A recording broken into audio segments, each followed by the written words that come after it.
Good morning and welcome back to the Piney Woods Homestead. This is Matthew. Thank you for stopping in with us today. Today we have several things to get done. I've got to get carrots planted in one of our raised beds for our fall garden. I've also got to check on some grapes up at the vineyard and see if we have enough ready to get some more homemade jelly made. Got to do a bunch of things today, including finishing working on Rosie's lot down here. That's just been a long job. I'm ready to get that done, and I know she is too. So stick around with me this morning while we get some things done here on the Piney Woods Homestead. Alright guys, so good carrots are going to start with some good amendment to the soil. What I have in this tote is chicken litter that I just pulled out from where our pullets are roosting every night, as well as some leftover compost that we had from potting up some cabbage and some Brussels sprouts. Also mixed in there is just a little bit of triple 13. Now I know it's not totally organic, but we've been using a hybrid method this year and it's worked out pretty good. We're also wanting to transition over to fully organic when it comes to our fertilization schedule.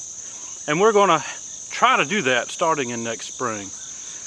We've always used organic pesticides when we have to spray for bugs. So that is a plus here on the homestead. But I'm going to show you what I do to get this bed ready for these carrots. Now guys, inside of this bed right here is some really rich organic material.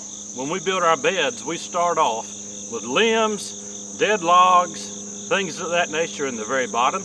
And on top of that, we'll use some topsoil that we have scooped up from around the property where we've had building projects where we needed to remove it. And on top of that, we mix in some inexpensive compost that we have purchased in bags from the store, if we don't have enough of our own compost to amend to it. But we always try to amend to it with compost that we've made here on the homestead. And our goal is to not have to buy any more compost from the stores, but only use what we produce on the homestead. So I'm going to show you how I prep this bed for planting these carrots. I just take a pitchfork and I loosen it up really good. Because we had carrots in here in the spring, this was kind of a test bed. We had carrots in here, we had potatoes in here, and we had beets. And every one of those vegetables did really well in these deep beds. And these beds are almost 2 foot deep with soil. So you want to just break all this up before we add in our amendment. Now we just add in the amendment all the way across the top of the bed.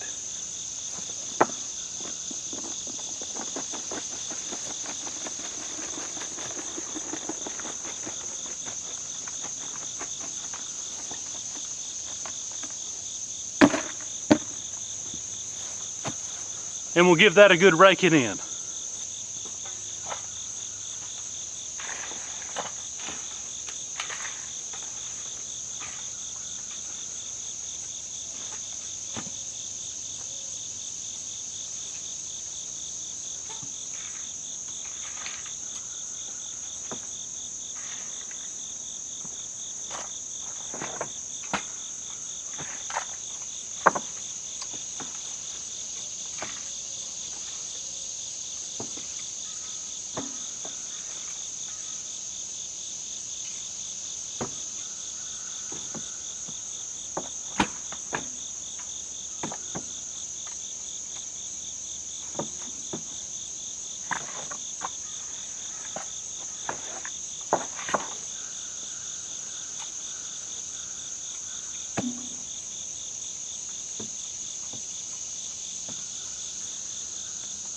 After you've raked in your amendment, I like to take a steel rake and just lightly drag it across the surface of the bed so that I can create little channels for my seed to fall into.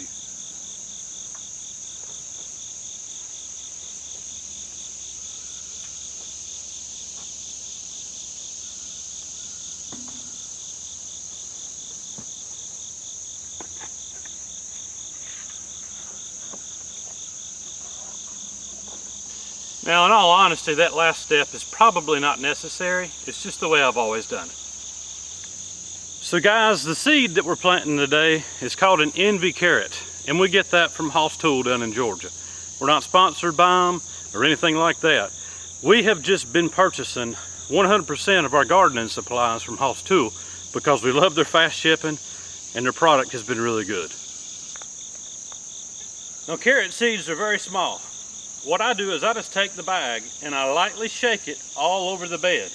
We'll have to come back later once they're up and thin them out so that we get nice big carrots.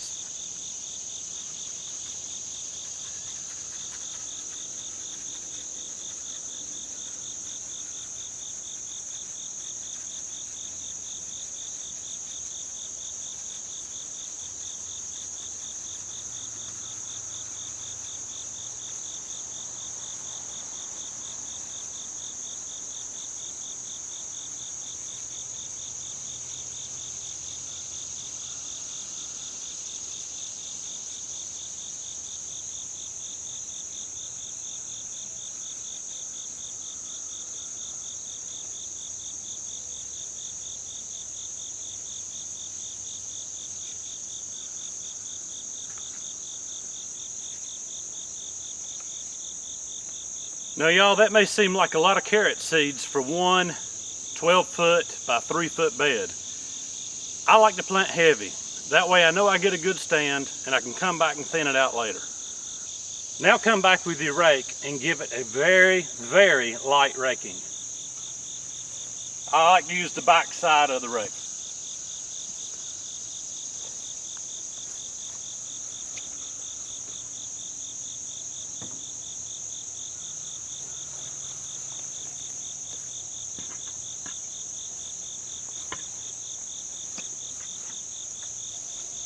Now after you've lightly raked them in, I like to take the bottom of the rake and lightly tamp them all the way down the bed. This gives you good seed to soil contact.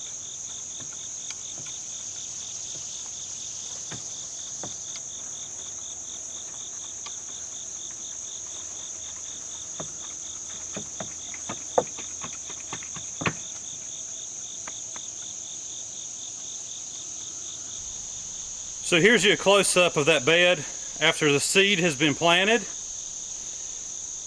and it has been tamped in, providing that good seed to soil contact.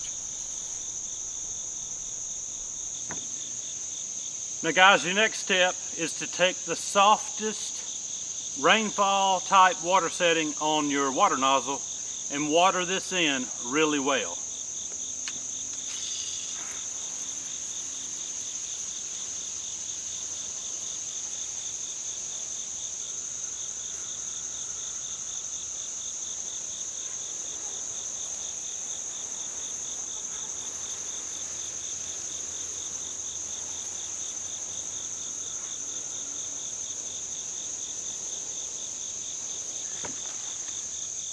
Okay guys, your next step, and the most crucial step in my opinion, you need to take a tarp that sunlight's not going to really pass through, nothing clear, and go ahead and lay that down on your bed and secure the edges so that the wind can't blow it off. You're going to leave this tarp on for upwards of a week. You can peek at it in about 5 days and see if your carrots are up.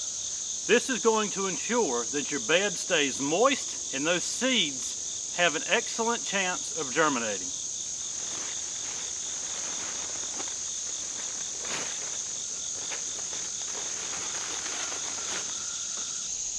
Okay y'all, so here's your carrot bed. Everything's been watered thoroughly. Remember, these beds are going to drain very well, so you're not going to overwater them. I mean, I wouldn't leave it going for 2 days in a row to water spigot, but I think you get the drift. Now come along, put your tarps on, something that's opaque that the sunlight can't get through, and then secure it to the sides of the bed with something with a little bit of weight, so if a bad storm comes, it's not going to blow it off. And if it were to blow it off, just get out there and put it back on.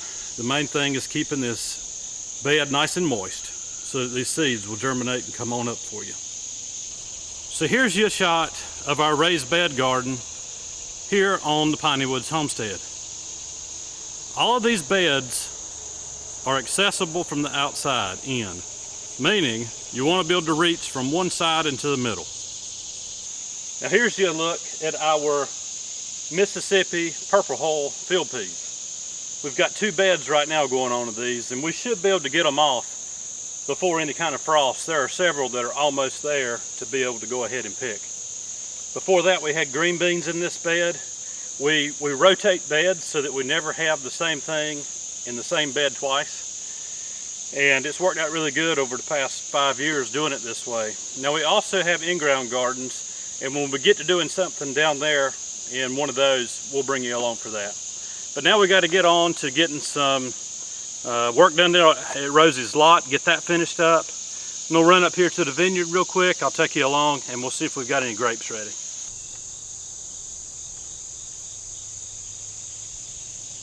We are not quite there on being able to pick the grapes yet. Right there's you a good look at these grapes.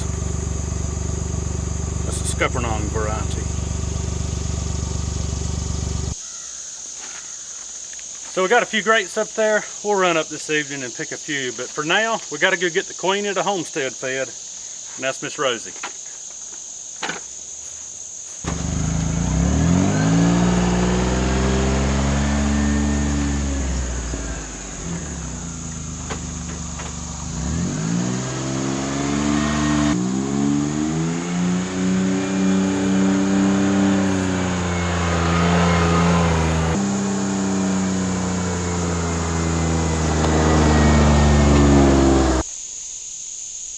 Morning, Rosie. You ready to eat? Oh yeah. Here's you a little bit of salad. There you go. Your mama sent you that. A bit of lettuce.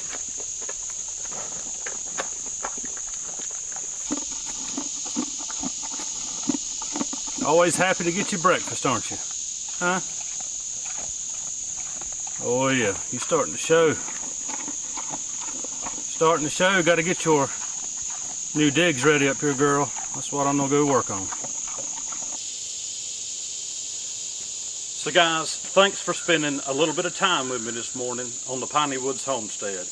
We are appreciative that you have decided to tune in and see what we're doing on our homestead, and we hope that it gives you some ideas and maybe a little bit of knowledge that will help you on your place, or the place you're dreaming of making.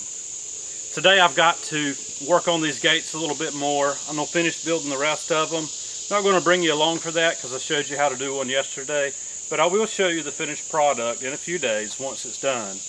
I do need to come back and put some vertical slats of wood where this hog panel is, because I want to make sure that Rosie can't get her nose through and with the force of her neck be able to break out of one of these gates or damage it.